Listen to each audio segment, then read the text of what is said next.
안녕하세요. 한석훈입니다. 제가 나홀로 신앙생활을 하는 건 간단히 말해서 저는 신과의 만남을 체험해봤기에 신을 섬기는 삶을 사는 수밖에 딴 도리가 없기 때문인데요. 이건 저 같은 체험을 해본 분들은 쉽게 수긍하실 거라고 봅니다. 세간에도 신내림을 받은 무당이 신을 거부하지 못하는 이야기들이 많이 알려져 있습니다만 제 경우에는 무슨 조상신이나 장군신 정도가 아니라 온 우주의 주인인 신이라는 것을 인정할 수밖에 없는 만남이었기 때문에 거부 따위는 생각해 본 적도 없고요. 그냥 당연히 절대적으로 신을 섬길 수밖에 없었습니다. 어쩔 수가 없어서가 아니라 기꺼이 감사하는 마음으로요. 뭐 이런 심경이라고 할까요? 이제라도 제가 주인님의 종이라는 것을 깨치게 해주셔서 말할 수 없이 감사합니다. 그래서 1999년 이래로 26년 동안 매일 아침 잠자리에서 일어나면 I am your servant. 나는 당신의 종입니다. 로 시작하는 인사말을 신께 올리는 것으로 하루를 시작했습니다. 영어로 인사하는 것이 거슬릴 수도 있겠습니다만, 그러나 제가 미국 유학 생활 마지막 해에 1년 동안 거의 고립 상태에서 논문 집필에만 완전 몰두해 있던 시절에 신을 만났기 때문에 당시에 쓰던 언어를 떨치지 못하겠습니다. 왜냐하면 바로 그 순간의 느낌과 기분을 잘 되살려 주니까요. 그건 그렇고 과거에는 신을 섬기는 삶의 방식에 관해서 기존의 세상에 나와 있는 종교 집단들의 도움을 받아볼까 기웃거렸습니다만 아쉽게도 기성 종교 집단들이 제가 신을 섬기는데 별 도움을 못 주고 때로는 방해까지 한다고 판단하게 됐습니다. 그래서 낮은 목소리로 간단히 입장 표명하고 가자면 오늘날 기성 종교 집단들의 배금주의, 세속화, 정치적 극우화, 그리고 결과적인 종교적 본질의 배반에 대해서 저는 결코 관대하게 바라봐 줄 생각이 없습니다. 이렇게 기성 종교에 대해서 비판적인 입장을 취하는 저의 판단을 지지해주는 세상의 논의도 결코 적지 않고요. 그런 논의만 주워 섬겨도 책 수십 권을 쓸 수 있겠죠. 한국의 유튜브 환경에서만 보더라도 명저 예수는 없다로 종교의 심층 또는 종교적 본질에 대해서 호소하신 원로 종교학자 오강남 교수님의 말씀으로부터 시작해서 그 제자이신 서울대 종교학과 성혜영 교수님의 최근의 다양한 종교적 비평에 이르기까지 저보다 훨씬 뛰어난 전문가들의 명철한 비판을 접하실 수 있습니다. 이분들과 달리 종교 전문가도 아닌 저는 그냥 나홀로 신앙의 기치를 내걸고 저의 개성을 나누고자 하는 것이고요. 앞의 영상에서부터 소개해온 유란시아서를 제 이야기에 흥미로운 텍스트로 활용하는 것이고요. 오강남 교수님이나 성혜영 교수님 같은 종교학의 권위자들께서 저의 이러한 특이한 신앙의 태도를 지지해 주신다는 말을 하는 건 전혀 아닙니다. 오강남 교수님께는 유란시아서에 관해서 여쭤봤는데 이런 종류의 이른바 채널링 문서를 그다지 특별하게 여기시지는 않는다는 것을 알 수 있었고요. 이번 영상에서는 유란시아서의 기성 종교, 특히 기독교에 대한 비판적인 관점을 살펴보고 그런 관점의 종교적인 의미를 짚어본 뒤에 그렇다면 유란시아서를 위시해서 기성 종교의 관행을 비판하는 종교가들이 옹호하는 종교 생활의 본질이란 무엇이어야 할지 잠시 생각해 볼까 합니다. 제가 유란시아서를 탐독하는 이유 중에 하나는 지난번에 여러 가지를 말씀드린 것 이외에도 제가 기독교 교회를 비롯한 기성 종교를 멀리하게 된 이유를 유란시아서가 콕 집어주고 있다는 점에도 있습니다. 바로 이런 글에도 나타나 있듯이 말이죠. Religious tradition is the imperfectly preserved record of the experiences of the God-knowing men of past ages. But such records are untrustworthy as guides for religious living or as the source of true information about the universal Father. 종교적 전통은 과거 시대의 신을 아는 사람들의 경험을 불완전하게 보존한 기록으로 그러한 기록은 종교적 삶의 지침이나 우주적 아버지에 대한 진정한 정보의 원천으로 신뢰할 수 없습니다. 따라서 전통 그 자체를 고수하고 전통적 방식에 얽매이는 것은 진정한 신앙의 길과는 거리가 멀다고 판단합니다. 전통은 물론 그 자체의 가치가 있지만 신화학자 조지프 캠벨의 말을 빌리자면 오직 후대의 쇄신에 의해서만 제대로 전승될 수 있는 것이죠. 또한 전통의 쇄신 과정에서 얼마든지 참신한 신앙의 길이 개발될 수 있다고 봅니다. 저는 소시적에 서양사 전공으로 중세 교회사 공부의 기초를 닦은 적이 있었는데요. 서구 기독교의 초기 성장 과정에서 교회가 예수의 본래 가르침에서 벗어났다는 여러 종교학자와 신학자들의 비판에 동조합니다. 참 놀랍게도 도처에서 교회와 기독교를 오직 개신교로만 인식하고 있는 분들을 제가 계속 만나게 돼서 죄송하지만 기초적인 사실 확인 하나만 짚고 넘어갑니다. 기독교 교회라 함은 구교와 신교, 즉 카톨릭과 개신교 양자를 공히 지칭합니다. 카톨릭은 우리나라에서 천주교라고 하죠. 저는 양쪽 교회를 여러 해에 걸쳐서 과거에 출석했었고 크리스찬으로서 영세도 받았더랬습니다. 본론으로 돌아와서 기독교의 이른바 정통교리에 대한 비판을 유란시아에서도 쉽게 찾아볼 수가 있죠. What a travesty upon the infinite character of God! This teaching that his fatherly heart in all its austere coldness and hardness was so untouched by the misfortunes and sorrows of his creatures that his tender mercies were not forthcoming until he saw his blameless son bleeding and dying upon the cross of Calvary. 하느님의 무한하신 성품에 대한 이 얼마나 모독적인 가르침인가. 그분의 아버지로서의 마음이 엄격하고 차갑고 냉정했던 탓에 그분의 피조물들의 불행과 슬픔에 전혀 마음이 움직이지 않아서 흠없는 아들이 갈보리 십자가에서 피를 흘리고 죽는 것을 보고 나서야 그분의 부드러운 자비를 베푸셨다는 이런 가르침은 인간의 죄를 대신 속죄해주기 위해서 신께서 자신의 외아들을 인간들에게 보내서 십자가형을 받게 했다는 이른바 대속의 교리를 저는 한 번도 그럴듯하다고 여겨본 적이 없습니다. 이런 이야기가 왜 감동적이라고 하는지 저는 공감을 조금도 할 수가 없었습니다. 유란시아서에서도 이를 통렬하게 비판하고 있는 것이고요. 적지 않은 기독교 연구가들도 대속 교리가 예수의 가르침의 본질에서 벗어났다고 비판해 왔습니다. 제가 기독교를 논리적, 이성적으로 비판하는 버트란드 러셀의 나는 왜 기독교도가 아닌가라는 책의 애독자였기는 하지만 젊었을 때와 달리 중년 이후로는 종교적 선택을 이성으로만 평가할 수 없다고 판단합니다. 말씀인즉슨 저희 대속 교리에 대한 반감은 이성적이기 이전에 감정적입니다. 공감이 안 된단 말이죠. 우주의 창조자이자 전지전능 전선하신 하느님께서 자신의 외아들을 희생시키고 나서야 자비를 베푸신다는 교리는 인간이 기독교의 하느님이라는 인격신을 심하게 오해하게 만들었다라고 생각합니다.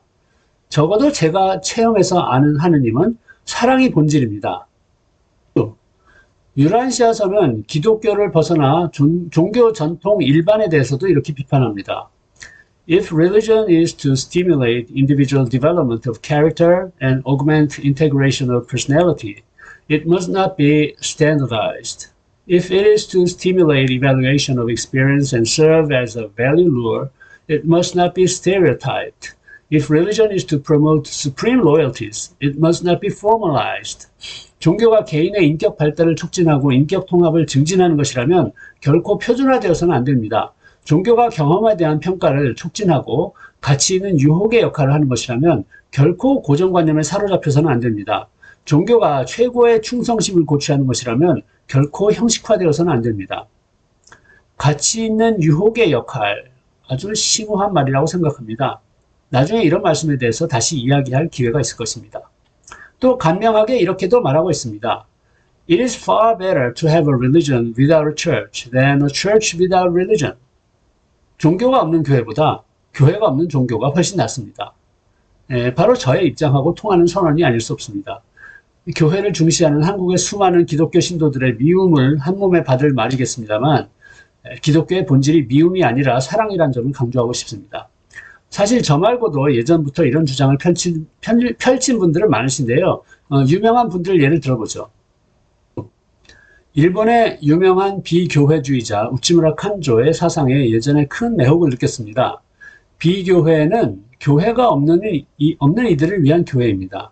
이곳은 집이 없는 이들을 위한 집이며 그 정신이 고아인 이들을 위한 고아원입니다. 칸조 선생은 말합니다. 교회의 진정한 형태는 비교회입니다. 천국에는 조직된 교회가 없습니다. 요한은 이렇게 말했습니다. 나는 그 도성에서 성전을 보지 못했습니다. 주교와 집사와 설교자와 교사는 오직 이곳 지상에만 존재합니다. 천국에는 세례도 없으며 성찬식도 없습니다. 교사도 없고 학생도 없습니다.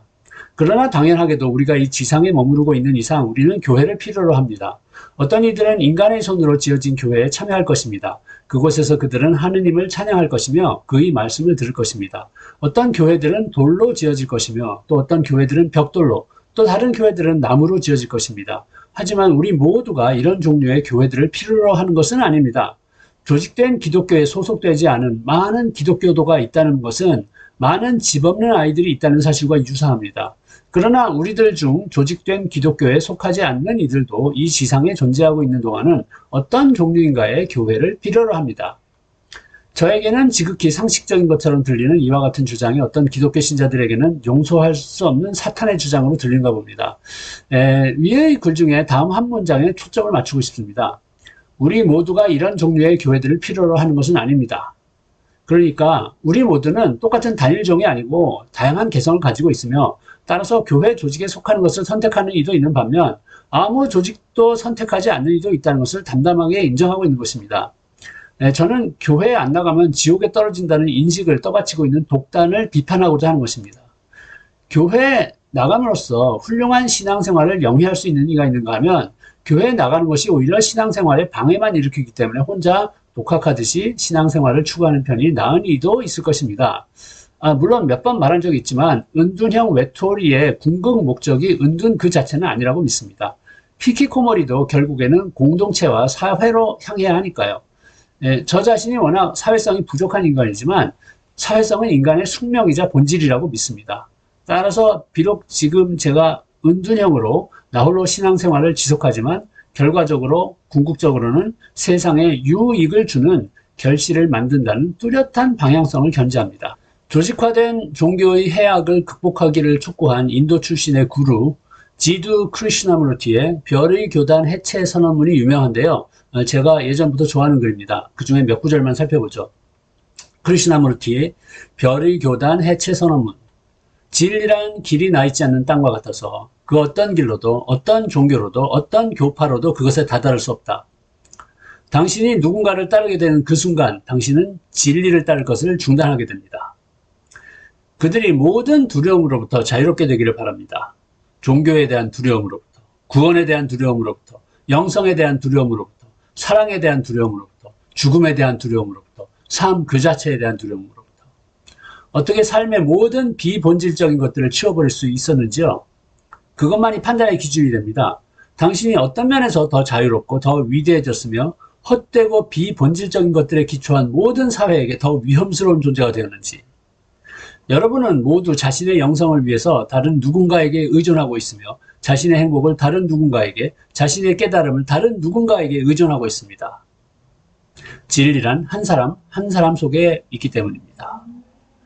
행복의 나라로 가는 열쇠를 쥐고 있다는 생각을 가지고 있습니다. 그 누구도 열쇠를 쥐고 있지 않습니다.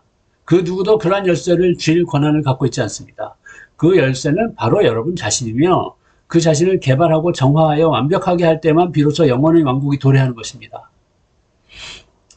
이런 글이 나르시시즘의 표현이라고 오인할 수 있습니다만 저는 분석 심리학적으로 볼 때 개성화 또는 그리스도 모방, 이미타티오 크리스티의 표현이라고 봅니다.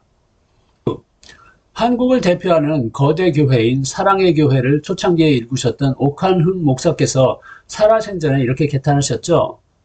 한국 교회의 현 주소를 보라. 거짓 아닌 진짜 회개를 할 능력을 잃어버리지 않았는지 염려스럽다. 그래서 교회가 사회로부터 신뢰와 존경을 못 받는 것이라고 본다. 교회가 사느냐 죽느냐의 책임은 100% 목회자에게 있다. 양적인 성장을 말하는 게 아니라 질적인 성장이 절실하다. 이렇게 자신의 교단을 질책했던 것도 이제 거의 20년 전의 일이로군요. 지난 세월 동안 한국의 개신교 집단은 옥 목사의 염려를 해소시키기는커녕 더더욱 사회로부터 신뢰와 존경을 잃는 방향으로 내달려온 것으로 보입니다. 요즘 들어서 극우 극렬 분자로 거듭나고 있는 일부 개신교 교회들의 모습은 옥한흠 목사께서도 미처 예측하지 못했던 양상일 것 같습니다. 이런 교회가 자신에게 맞지 않아서 떠나신 분들이 신앙 자체를 저버린 건 아니지 않습니까? 그런 분들은 저처럼 나홀로 신앙생활이라도 해보시라고 권하겠습니다. 저를 따라 유란시아서를 읽으라는 말씀이 아닙니다. 구약을 읽던 신약을 읽던 개신교 창시자 마틴 루터의 정신을 좇아서 솔라 피데, 솔라 스크립투라, 오직 믿음으로써, 오직 성서를 통해서 귀한 신앙을 이어가면 되지 꼭 거대한 교회당에 모여야만 하는 본질적인 이유는 없다는 말입니다. 제가 개신교만 손가락질한다고 결론 내리지는 마십시오. 저는 민중의 불안한 심사를 이용해서 온갖 주술적 기복 마케팅에 매진하고 있는 어떤 불교 교단에 대해서도 조금도 옹호해 줄 마음이 없습니다. 돈 때문에 타락하는 건 유사이래로 모든 종교 집단들의 공통점이죠.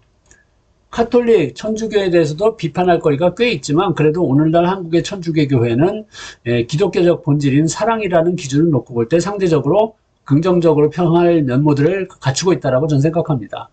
저는 특히 올해 선종하신 프란치스코 교황의 팬이었습니다. 유란시아서에서 저는 나홀로 신앙을 긍정해주는 말을 많이 만납니다. The Universal Father never imposes any form of arbitrary recognition, formal worship, or slavish service upon the intelligent will creatures of the universes. The evolutionary inhabitants of the worlds of time and space must of themselves, in their own hearts, recognize, love, and voluntarily worship him. The Creator refuses to coerce or compel the submission of the spiritual free wills of his material creatures. The affectionate dedication of the human will to the doing of the Father's will is man's choicest gift to God. In fact, such a consecration of creature will constitutes man's only possible gift of true value to the Paradise Father. 우주의 아버지는 우주의 지성적 의지를 가진 피조물들에게 어떠한 형태의 자의적인 인정, 공식적인 예배 또는 노예적 봉사도 결코 강요하지 않으십니다. 시간과 공간 세계의 진화하는 거주자들은 스스로의 마음으로 그분을 인정하고 사랑하고 자발적으로 예배해야 합니다. 창조주는 물질적 피조물들의 영적 자유의지의 복종을 강제하거나 강요하지 않으십니다. 아버지의 뜻을 행하고자 인간의 의지를 애정어린 마음으로 헌신하는 것은 인간이 하느님께 드리는 가장 귀한 선물입니다. 사실 피조물의 의지를 그러한 방식으로 헌신하는 것은 인간이 낙원 아버지께 드릴 수 있는 유일하게 참된 가치를 지닌 선물입니다. 낙원 아버지, Paradise Father 이런 건 어려운 개념인데요. 유란시아서를 많이 읽어야 이해할 수 있는 것이라서 여기서 그냥 넘어갑니다. 그런데 유란시아서는 매우 방대한 내용을 담고 있는 문서라서 제가 짤막한 몇 회의 강의 동영상으로 그 내용을 충분히 전달하기는 불가능하고요. 그래서 비록 앞으로 몇 회만 더 나홀로 신앙생활 이야기를 이어가면서 유란시아의 메시지도 인용하기는 하겠습니다만 전체 내용을 제가 아직 다 읽지도 않았고 충분히 묵상하거나 내면화하지도 않은 상태이기 때문에 이 시점에서는 제가 유란시아서를 가치 있고 유용하다고 보는 결정적인 이유 한 가지를 언급하고 오늘의 이야기를 정리해 보겠습니다. 그건 유란시아서가 강조하는 사랑과 온유함의 가르침 때문입니다. Mortal man is made in the image of God. There lives within him a fragment of infinity. Therefore, man's nearest and dearest approach to God is by and through love, for God is love. 필멸의 인간은 하나님의 형상으로 창조되었으며 그 안에는 무한의 조각이 살아 있습니다. 그러므로 인간이 하나님께 가장 가까이 다가가는 길은 사랑을 통해서입니다. 하나님은 사랑이시기 때문입니다. 신의 본질이 사랑이고 그 본질이 우리 모두의 내면에 깃들어 있다는 이야기로 제가 기독교를 처음으로 받아들였던 젊은 시절에 저를 사로잡았던 메시지였습니다. 또한 온유함을 찬양하는 이런 말씀도 제 마음 깊이 스며듭니다. The consciousness of the spirit domination of a human life is presently attended by an increasing exhibition of the characteristics of the spirit and the life reactions of such a spirit-led mortal. For the fruits of the spirit are love, joy, peace, long-suffering, gentleness, goodness, faith, meekness, and temperance. 영이 인간 삶을 지배한다는 의식은 현재 영에 인도되는 인간의 삶을 반영해서 영의 특성이 점점 더 많이 드러남으로써 나타납니다.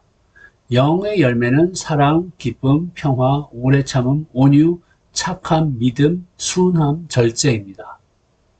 온유함을 진정으로 찬양할 수 있게 되기까지 제 평생의 60년의 생활이 필요했습니다.